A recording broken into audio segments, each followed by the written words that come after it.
सर्वप्रथम आपको संपूर्ण विश्व के साथ साथ भारतवर्ष में अत्यंत हर्षोल्लास के साथ मनाए जाने वाले अंग्रेजी नववर्ष की हार्दिक शुभकामनाएं। यह नूतन वर्ष आपके लिए शुभ रहे तथा आपको उज्जवल भविष्य प्रदान करे। कृपया सब्सक्राइब कीजिए हमारे चैनल को तथा यह घंटी पर क्लिक अवश्य करें नया ज्ञानवर्धक वीडियो सर्वप्रथम देखने के लिए।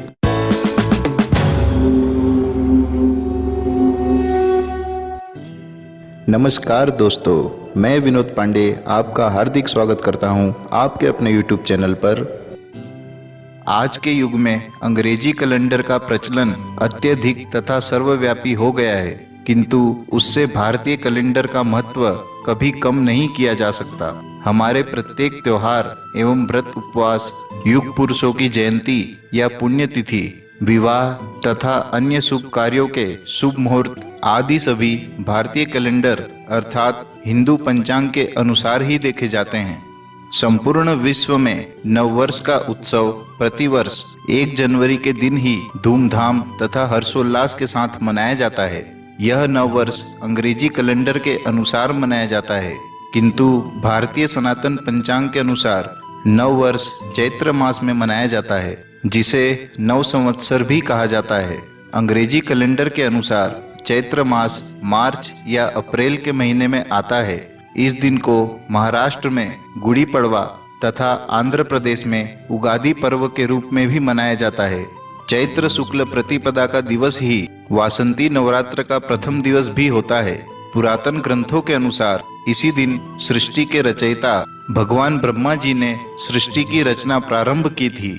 चैत्र मास ही नववर्ष मनाने के लिए सर्वोत्तम है, क्योंकि चैत्र मास में चारों ओर पुष्प खिलते हैं, वृक्षों पर नए पत्ते आ जाते हैं, चारों ओर हरियाली, मानो प्रकृति ही नववर्ष मना रही हो।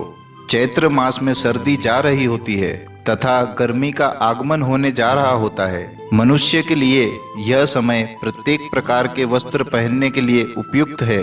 चैत्र मास अर्थात मार्च या अप्रैल में विद्यालयों में परिणाम आता है एवं नई कक्षा तथा नया सत्र भी प्रारंभ होता है। अतः चैत्र मास विद्यालयों के लिए नववर्ष ही माना गया है।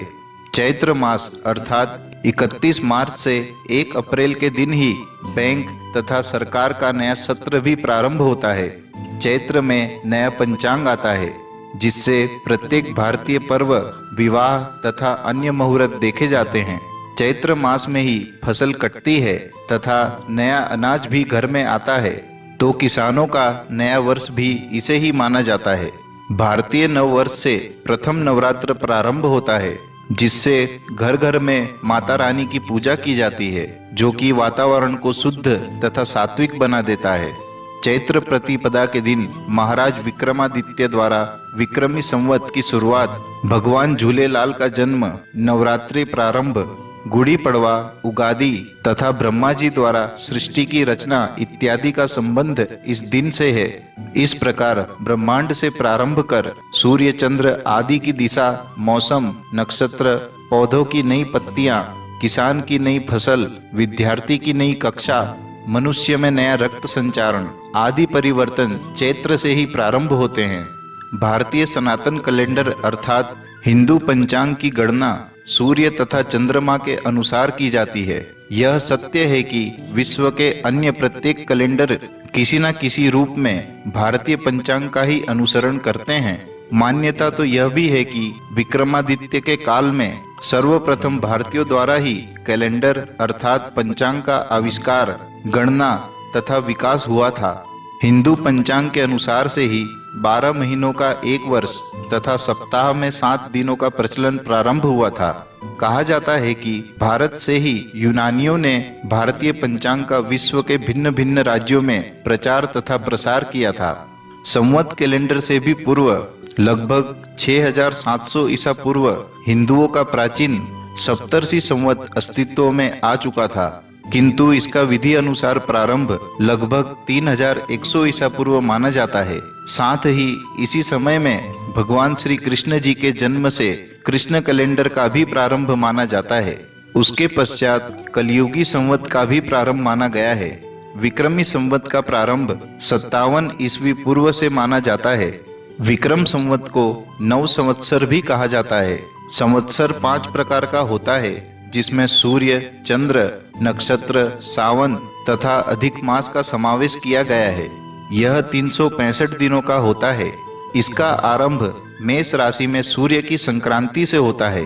वहीं चंद्र वर्ष के मास चैत्र, वैशाख, ज्येष्ठ, आषाढ़ आदि हैं। इन महीनों का नाम नक्षत्रों के आधार पर रखा गया है। चंद्र वर्ष 354 दिनों का होता है। इसी कारण जो बढ़े हुए 10 दिन होते हैं वे चंद्र मास में ही माने जाते हैं, किंतु दिन बढ़ने के कारण इन्हें अधिक मास कहा जाता है। नक्षत्रों की संख्या 27 है। इस प्रकार एक नक्षत्र मास भी 27 दिन का ही माना जाता है। वहीं सावन वर्ष की अवधि लगभग 360 दिन की होती है। इसमें प्रत्येक महीना 30 दिन का होता है। इस वर्ष चैत्र शुक्ल प्रतिपदा तिथि 5 अप्रैल दोपहर 2:20 से प्रारंभ होकर 6 अप्रैल दोपहर 3:23 तक व्याप्त रहेगी। अतः इस वर्ष भारतीय हिंदू नववर्ष 6 अप्रैल शनिवार के दिन मनाया जाएगा। 1 जनवरी के दिन संपूर्ण विश्व में नववर्ष मनाया जाता है, किंतु भारत एक विशाल तथा कृषि प्रधान देश है। अतः भारत में विभिन्न क्षेत्रों में मौसम तथा संस्कृति एवं परंपराओं के आधार पर भिन्न भिन्न नववर्ष मनाया जाता है, जो कि इस प्रकार है। दोस्तों, हमारा आपसे निवेदन है कि यह जानकारी आप व्हाट्सएप या फेसबुक जैसे सोशल मीडिया के माध्यम से अधिक शेयर करें तथा हमारे चैनल को सब्सक्राइब करके हमारा मनोबल बढ़ाएं। वीडियो देखने के लिए धन्यवाद। आशा करता हूं हमारे द्वारा दी गई जानकारी आपको अच्छी लगी होगी। यदि आपका कोई सुझाव या प्रश्न है तो कमेंट बॉक्स में लिखकर हमें सूचित करें। भगवान आपको सफल बनाए तथा उज्जवल भविष्य प्रदान करे। धन्यवाद।